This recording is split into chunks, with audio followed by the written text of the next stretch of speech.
अस्सलाम वालेकुम नाज़रीन, नादिर दो न्यूज़ में आपका इस्तकबाल है। चलिए जानते हैं आज की खबर। जीत रही है कर्नाटक में, कैसे देखते हैं कि मैंने कहा ना कि लगातार आप एक ही चीज़ को दवाई, जब एक ही दवाई आप बार बार दोगे तो उस दवाई का असर नहीं होता है। वैसे ही हो गया है। केंद्र सरकार ने जिस तरीके से जो भी चीज़ अपनाई और उस जिस तरीके से लोगों को डराकर चुनाव में इस्तेमाल किया, पॉलिटिकल इस्तेमाल किया, अब वो पूरा फैक्टर पूरा ना हो, चाहे वो दवाई का भी उस असर नहीं हो रहा है। यही दिखाई दिया इस चुनाव में।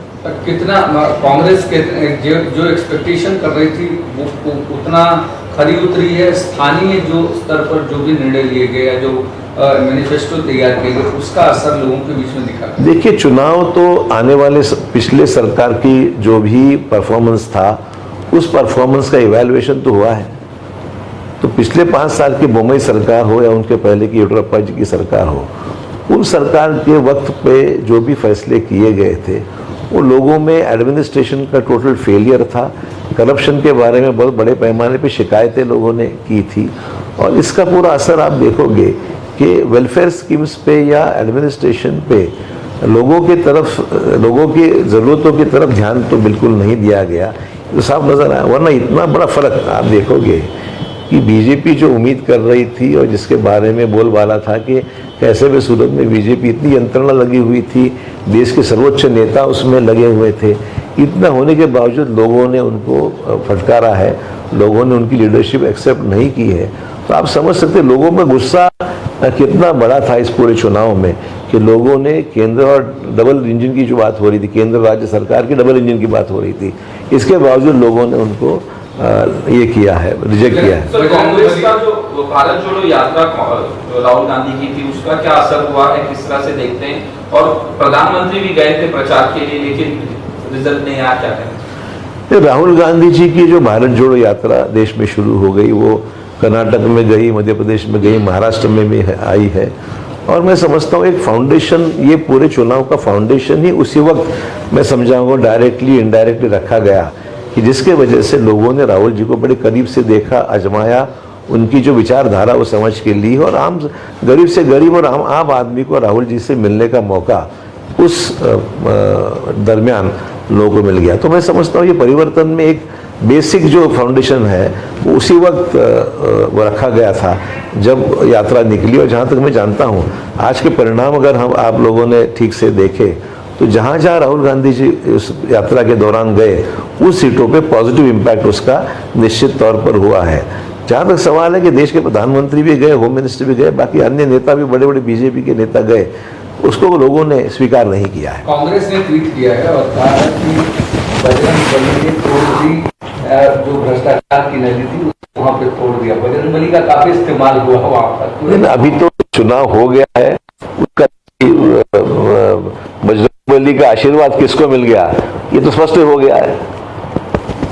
जिस तरह से किया गया, बाकी सब बातें लेके आएंगे, तो कर्नाटक की जनता ने क्या इसको स्वीकार किया, किस तरह से? क्या देखेंगे आप, कांग्रेस की जो वोट शेयर है उसमें बढ़ोतरी तो हुई है।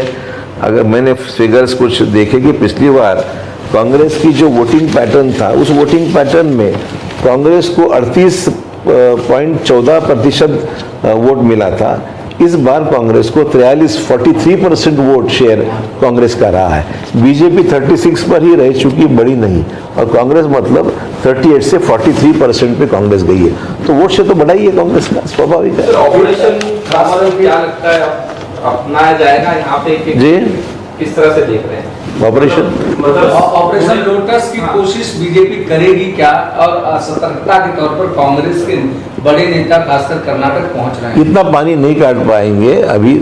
60 जो सीट्स उनकी है 66, तो 66 से लेकर 132 इतना काटना ये पॉसिबल नहीं है। प्रिकॉशन तो लेना पड़ेगा, पर मुझे लगता नहीं उस पर कोई संभावना आज के दिन में। कांग्रेस अपनी ताकत पे ही इतने बलबूते पे 132 सीट अभी है, शायद और ट्रेंड बढ़ेगा। तो मुझे लगता नहीं अभी कोई पॉसिबिलिटी बची है कि वो उसमें कोई अलग राजनीतिक खेल करने का कोई प्रयास बीजेपी के लिए करना बड़ा महंगा पड़ेगा, कोई पॉसिबल ही नहीं है। महाराष्ट्र के सीमावर्ती इलाके में कांग्रेस का जो प्रदर्शन एक्सपेक्ट कर रहे हैं क्या उतना हुआ या फिर उसमें कहीं ना कहीं कम? महाराष्ट्र की मैं समझ 18 सीटें हैं तुम्हारी, जो मराठ, बेलगांव और वो सब ये जो है, मुझे बॉम्बे कर्नाटका जिसको कहते हैं हम लोग, बस 18 सीटें हैं। 18 में से मेरे ख्याल से 13-14 कुछ सीटें वहाँ पर, मेरे एग्जैक्ट फिगर नहीं मेरे पास, पर सीटें वहाँ पर ठीक आई है। वहाँ पर एक्सपेक्टेड सीटें जो और भी आनी चाहिए थी, वहाँ पर एमईएस की परफॉर्मेंस कम होने के कारण फायदा बीजेपी को पहुंचा है। एमईएस तो नीचे चले गई पर फायदा बीजेपी को हुआ, कांग्रेस को नहीं हुआ। हामिला खवातीन और औरतों के दीगर इमराज नॉर्मल और ऑपरेशन से बच्चों की पैदाइश, बाजपान, बच्चादानी की गांठों और अपेंडिक्स हार्निया का इलाज और ऑपरेशन की सहूलत मौजूद। Doctor Khan Sara Nudrat Mavin nursing home and fertility centre, Chawalwala complex, SBI bank के ऊपर, देगलूर नाका, नांदेड़। हमारे यहाँ फर्नीचर, पलंग, सिंगारदान, सोफा सेट, अलमारी, डाइनिंग टेबल, कंप्यूटर टेबल और दीगर कंपनियों के फर्नीचर दस्तयाब है। प्रोप्राइटर मौलाना मोहम्मद शबीर अहमद साहब, deluxe furniture mall and home appliances, fruit market के सामने, माल्टीगिरी रोड, कामठा, नांदेड़। नांदेड़ शहर में पहली बार अब बिरयानी मिलेंगी किलो के हिसाब से। सिर्फ और सिर्फ सौदागर चिकन फैमिली रेस्टोरेंट में लजीज बिरयानी के साथ साथ चिकन बोनलेस, चिकन तंगड़ी, चिकन 65 के अलावा चिकन की मुख्तलिफ डिशेज भी किलो के हिसाब से दस्तयाब है। सौदागर chicken family restaurant, Shivaji Nagar police station के सामने, मखदूम नगर, नांदेड़। अस्सलाम वालेकुम, मैं अखिल मिर्जा। हमें उम्मीद है कि आपको हमारा चैनल अच्छा लगता होगा। लेटेस्ट न्यूज अपडेट के लिए देखते रहे नांदेड़ उर्दू न्यूज, और न्यूज के पसंद आने पर लाइक, शेयर और सब्सक्राइब करना ना भूलें।